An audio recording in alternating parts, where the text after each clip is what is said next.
இந்த 1 ராஜாக்கள் புஸ்தகத்துல 5 யூதா ராஜாக்கள், 8 இஸ்ரவேல் ராஜாக்களை பத்திய சரித்திரம் உள்ள இருக்குது. புக்குக்குள்ள போகலாம், வாசிக்க விரும்புகிறேன். அதே அதிகாரத்துல 28:20 வாசிங்க. தாவீது தன் குமாரன் ஆகிய சாலமோனை நோக்கி, நீ பலன் கொண்டு தைரியமா இருந்து இதை நடப்பி, நீ பயப்படாமலும் கலங்காமலும் இரு. தேவனாகிய கர்த்தர் என்னும் என் தேவன் உன்னோட இருப்பார். கர்த்தருடைய ஆலயத்தை கட்டுகிறதற்கடுத்த கிரியைகளையும் நீ முடித்து தீரு மட்டும் அவர் உன்னை விட்டு விலகவும் மாட்டார், உன்னை கைவிடவும் மாட்டார். தேவனாகிய கர்த்தர் என்னும் என் தேவன் உன்னோடு இருப்பார். வாட் அ கிரேட் ஹோப் பாருங்க. என் ஆண்டவர் உன் கூட இருப்பாருப்பா. பிள்ளைங்களுக்கு இந்த நம்பிக்கையை கொடுக்குறீங்களா? நான் சேவிச்சேன்ப்பா 20 வருஷம், அந்த ஆண்டவர் உன் கூட இருப்பார். நான் அந்த ஆண்டவருக்கு ஊழியம் செஞ்சேன், அந்த ஆண்டவரை தேடினேன், ஆலயத்தில் தொழுது கொண்டேன், அந்த தேவன் உன் கூட இருப்பார். பிள்ளைகளுக்கு இந்த நம்பிக்கையை தான் கொடுக்கணும். பயப்படாத, தைரியமா இரு, பலம் கொள், திடமனதா இரு. தேவன் உன் கூட இருக்கிறார். சோதனைகளை ஜெயிக்க உதவி செய்வார், உலகத்தை ஜெயிக்க உதவி செய்வார். இந்த நம்பிக்கையை பெற்றோர் கொடுக்காதனால தான் பிள்ளைங்க ஃப்ரெண்ட்ஸை தேடி ஓடுறாங்க. அவன் என்ன சொல்றானோ அதை கேட்டுட்டு வந்துடுறாங்க, அவன் என்ன சொல்றாளோ அதை கேட்டு வந்துடுறாங்க. இன்னைக்கு ஒரு டெசிஷன் எடுங்க பேரண்ட்ஸ். பிள்ளைங்களுக்கு தெய்வத்திரத்துல ஒரு நம்பிக்கையை பிள்ளைங்களுக்கு கொடுங்க. பலம் கொண்டு திடமனதா இரு. வாசிங்கம்மா. தாவீது தன் குமாரன் ஆகிய சாலமோனை நோக்கி, நீ பலன் கொண்டு தைரியமா இருந்து இதை நடப்பி, நீ பயப்படாமலும் கலங்காமலும் இரு.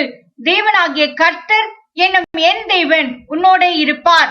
கர்த்தருடைய ஆலயத்தை கட்டுகிறதற்கடுத்த கிரியைகளையும் நீ முடித்து தீரு மட்டும் அவர் உன்னை விட்டு விலகவும் மாட்டார், உன்னை கைவிடவும் மாட்டார்.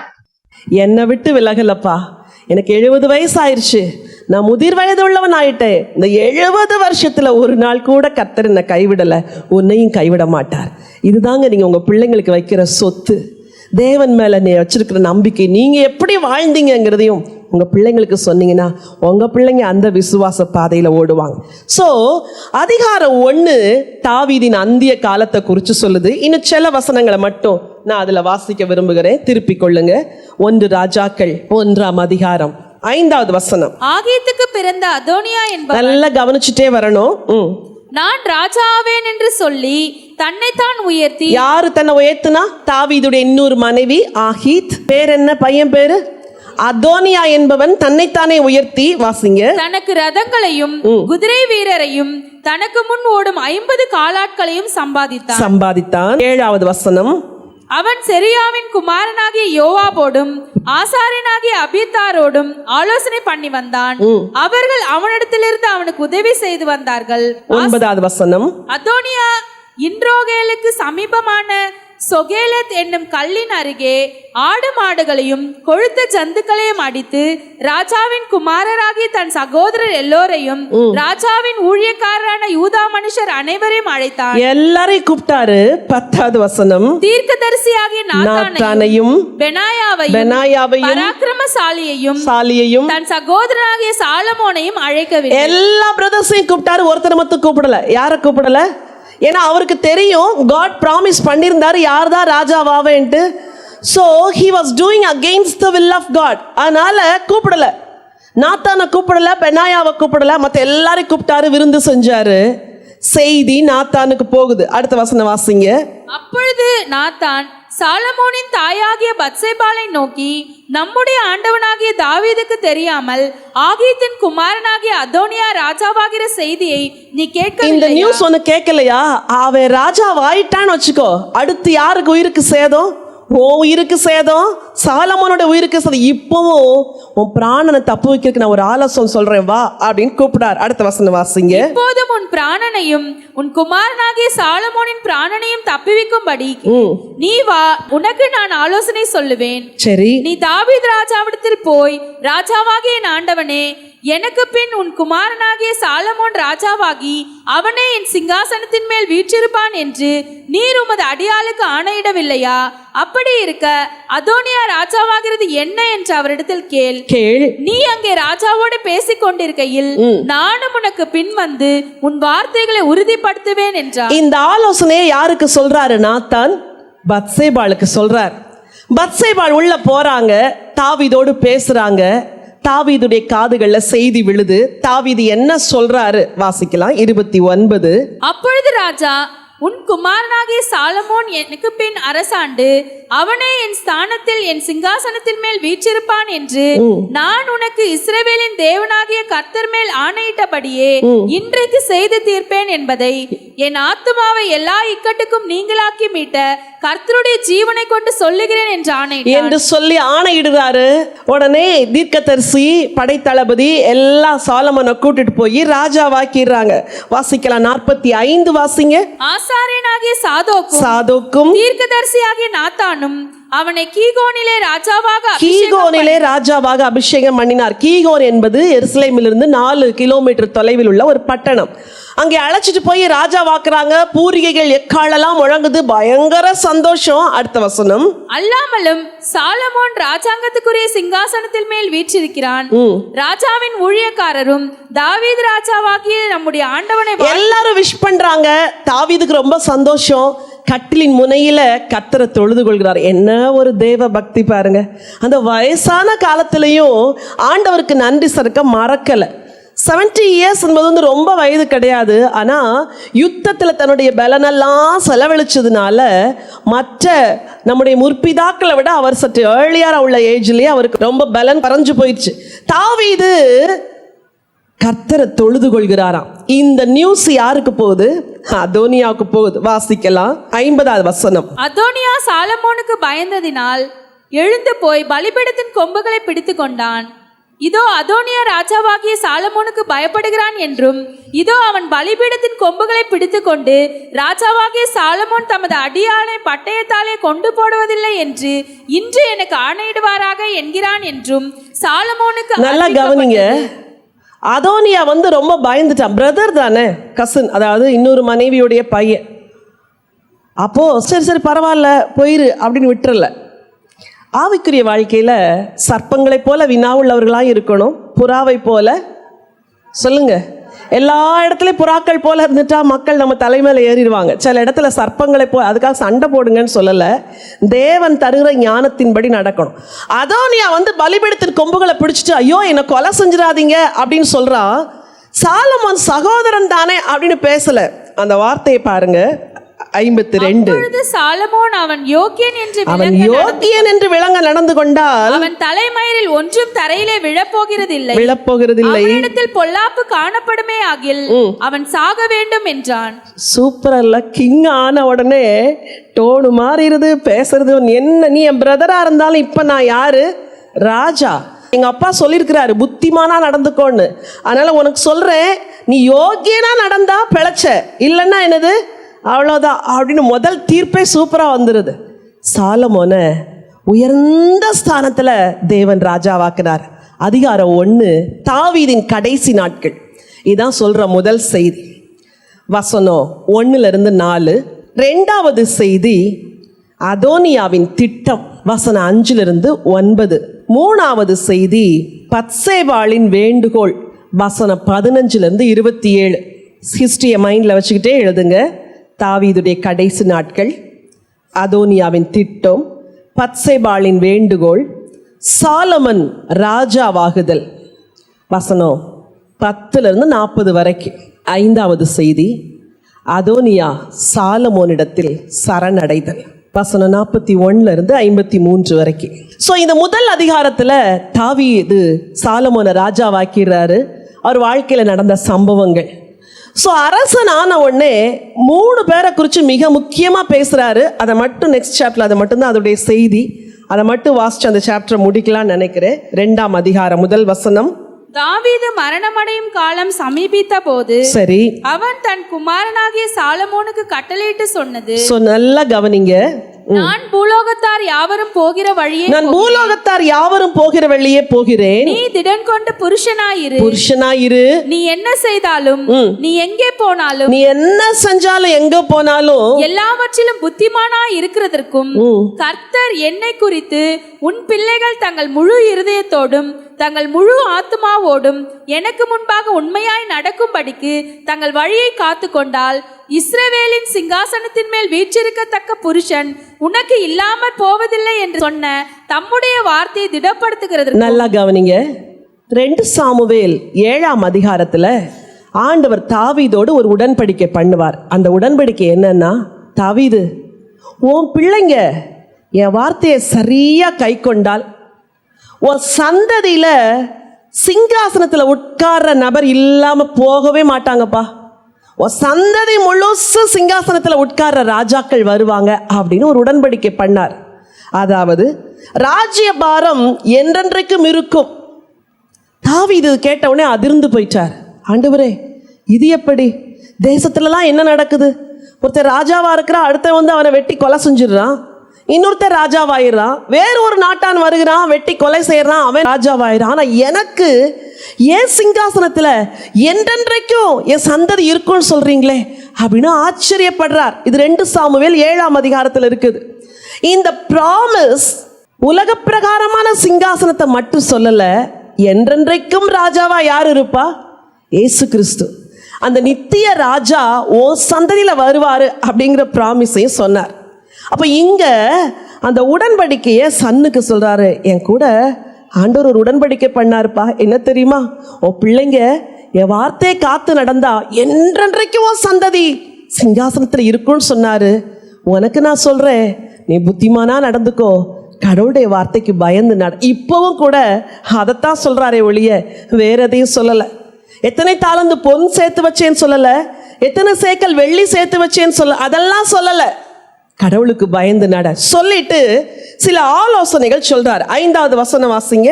செருயாவின் குமாரனாகிய ஒரு நபரை பத்தி எச்சரிக்கிறார். செருயாவின் குமாரனாகிய யோவாப் இஸ்ரவேலின் 2 சேனாதிபதிகளாகிய நேரின் குமாரன் அப்னேருக்கும் ஏதேரின் குமாரன் அமாசாவுக்கும் செய்த நீ ஒருத்தரை குறிச்சு ரொம்ப கேர்ஃபுல்லா இருக்கணும். யோவாப் அவன் படை தளபதி. ஆனா அநியாயமா 2 பேர் என்ன செஞ்சுட்டான்? கொலை செஞ்சுட்டான். அவனை குறிச்சு கேர்ஃபுல்லா இரு அப்படிங்கிறார். அடுத்து சொல்றாரு 7வது வசனம். கீலேயாத்தியனாகிய பர்சிலாயின் குமாரருக்கு தயவு செய்வாயாக. நீ ஒருத்தருக்கு ஃபேவர் பண்ணணும்பா. தாவீது எப்பவுமே ரொம்ப நன்றியுள்ளவர். எப்போ யுத்தத்துக்கு போய் கொள்ளை பொருளை கொண்டு வந்தா கூட அவர் ஃப்ரெண்ட்ஸுக்கு பங்கு போட்டு கொடுப்பார் அப்படின்னு சாமுவேல்ல படிப்போம். ரொம்ப ஆச்சரியமா இருக்கு அந்த நன்றி நிறைந்த இருதயம். வனாந்திரத்தில் அலைந்து கொண்டிருந்த பொழுது இந்த பர்சிலா என்ற கிழவன் அப்படின்னு பைபிள் சொல்லுது, வயசான ஒரு முதியவர் வந்து அவருக்கு எல்லா பால் கட்டிகள், அத்திப்பழாடை அதெல்லாம் கொண்டாந்து கொடுத்து அவரை விசாரிச்சுட்டு போவார். சொல்றாரு, பர்சிலாய் என்னை அப்படி விசாரிச்சாரு, மறந்துடாத, நீ ராஜாவா வரும்போது அவங்களுக்கெல்லாம் தயவு செய்யணும். தீமையான மனுஷங்களை குறிச்சும் எச்சரிப்பா இருக்க சொன்னாரு. யாருக்கு நன்மை செய்யணும் அதையும் சொன்னார். உங்கள் பிள்ளைங்களுக்கு உங்கள் வாழ்க்கையில் உங்களுக்கு உதவுனாங்க பாருங்க, அவங்களெல்லாம் அவங்க அந்திய காலங்களில் நீ அவங்கள கவனிச்சுக்கணுப்பா அப்படின்னு சொல்லி கொடு. இதெல்லாம் கிறிஸ்டியன் வேல்யூஸ். பாட்டி அவங்க தான்ப்பா நம்மளுக்கு தியாகம் செஞ்சாங்க, பாட்டி வயசான காலத்தில் கவனிச்சுக்கணும். அத்தை இல்லை, அவங்க தான் உன்னை தூக்கி வளர்த்தாங்க, அத்தைக்கு வயசாகும்போது நீ தான் கவனிச்சுக்கணும். இதெல்லாம் சொல்லி கொடுத்தாதான் குடும்ப உறவுகள் பலப்படும். நம்ம இதெல்லாம் சொல்லி கொடுக்கறது இல்லை, சிங்கிள் யூனிட்டாவே வளர்ந்துட்டு போறோம். அழகா சொல்லி கொடுத்தார், பர்சிலாயின் குடும்பத்துக்கு நீ தயவு செய்யணும். சரி, அடுத்து வாசிங்க 8வது வசனம். மேலும் பகூரிம் ஊரானாகிய பென்யமீனாகிய கேராவின் மகன் சீமேயி உன்னிடத்தில் இருக்கிறான். உன்கிட்ட இருக்கிறான். நான் மக்னாயிமுக்கு போகிறேன். அவன் வந்து என்ன தூஷிச்சு பேசினான்ப்பா. நான் வெறுங்காலா நடந்து போய் துக்கத்தோட போனப்போ அது சாமுவேல்ல இருக்குது சரித்திரம். நீ ரொம்ப கேர்ஃபுல்லா இரு. அப்போ யார் யாரை குறிச்செல்லாம் கவனமா இருக்கணும், யார் யாருக்கெல்லாம் தயவு செய்யணும் எல்லாத்தையும் சொல்லி கொடுக்கிறார். இன்னொரு வசனம் வாசிங்க 32. அவன் தன்னை பார்க்கிலும் நீதியும் நற்குணமும் உள்ள 2 பேராகிய நேரின் குமாரன் அப்னேர் என்னும். சரி, இவர் என்ன எச்சரிப்பெல்லாம் சொன்னாரோ அதெல்லாம் சாலமோன் பின்பற்றாரு. வாசிங்க, கொஞ்சம் பின்னாடி இப்படி வாசிங்க 45வது வசனம் வாசிங்க. ராஜாவாகிய சாலமோனோ ஆசீர்வதிக்கப்பட்டவனாய் இருப்பான்.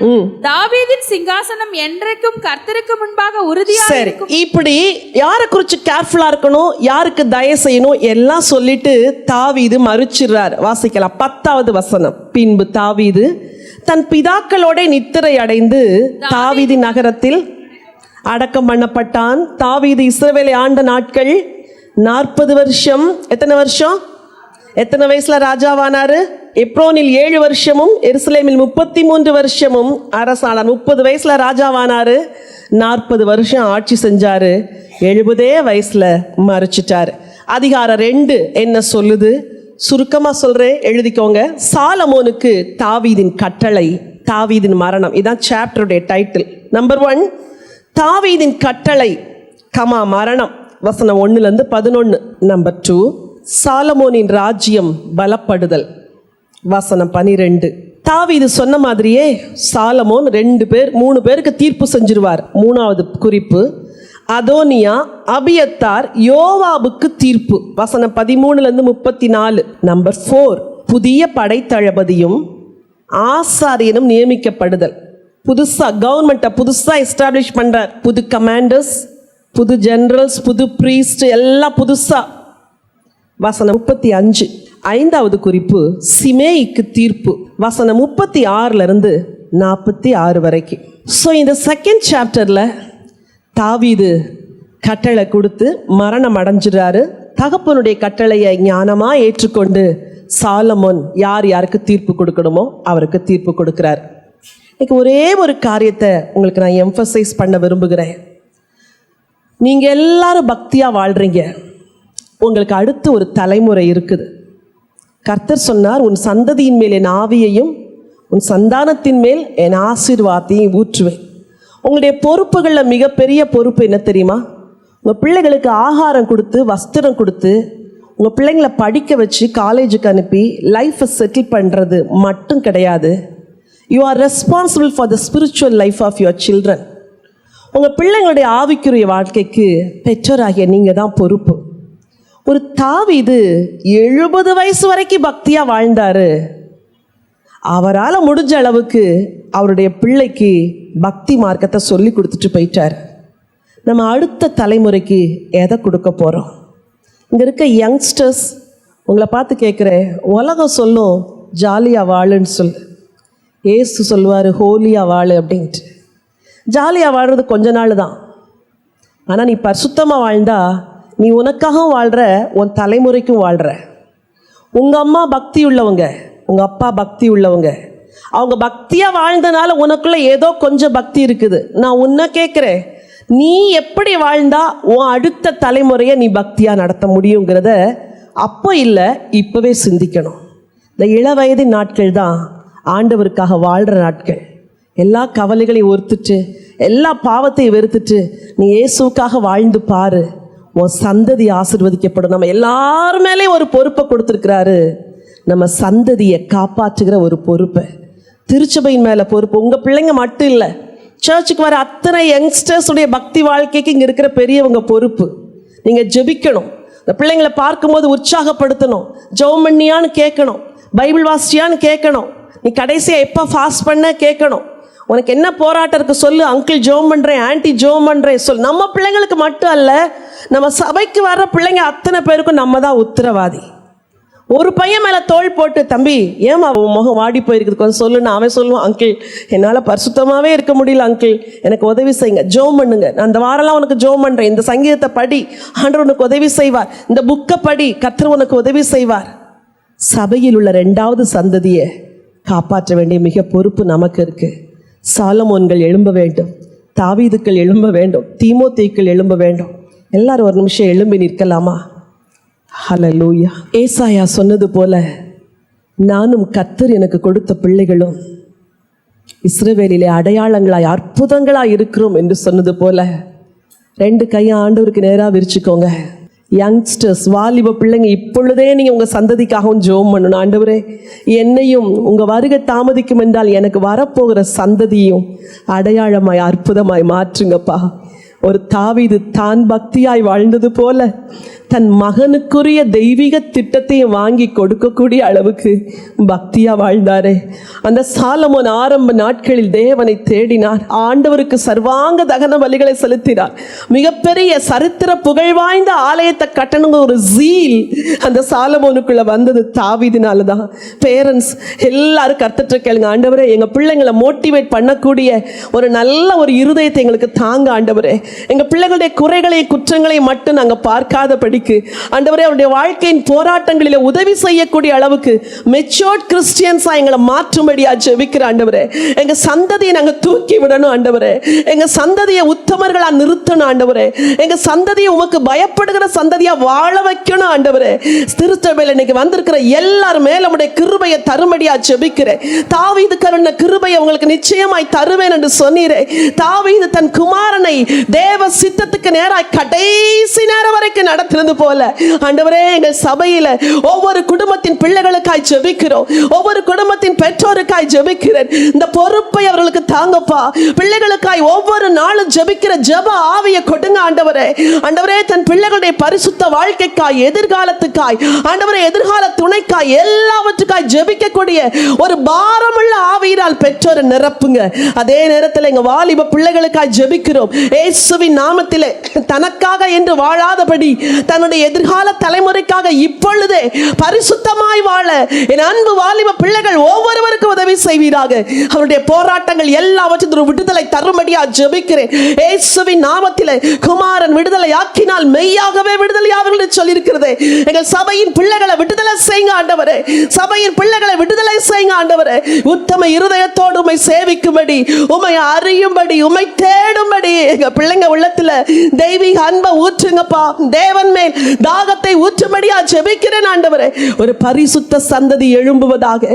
நன்றி ஆண்டவரே. அடுத்த தலைமுறைக்கு நாங்கள் உத்தரவாதம் உள்ளவர்கள் என்ற ஒரு பொறுப்பை இன்றைக்கு சுமந்து சொல்லுகிறோம். அந்த பொறுப்பை நிறைவேற்ற கிருபை தாரும். எல்லா துதிகன மகிமை உமக்கு ஏறெடுக்கிறோம். எங்கள் வாழ்க்கை உம்முடைய கரத்தில் இன்றைக்கு ஒப்பு கொடுத்து கடந்து செல்கிறோம். மீட்பெரும் இரட்சகருமாம் இயேசு கிறிஸ்துவின் நாமத்தில் வேண்டிக் கொள்கிறோம் ஜீவனுள்ள நல்ல பிதாவே. ஆமென்.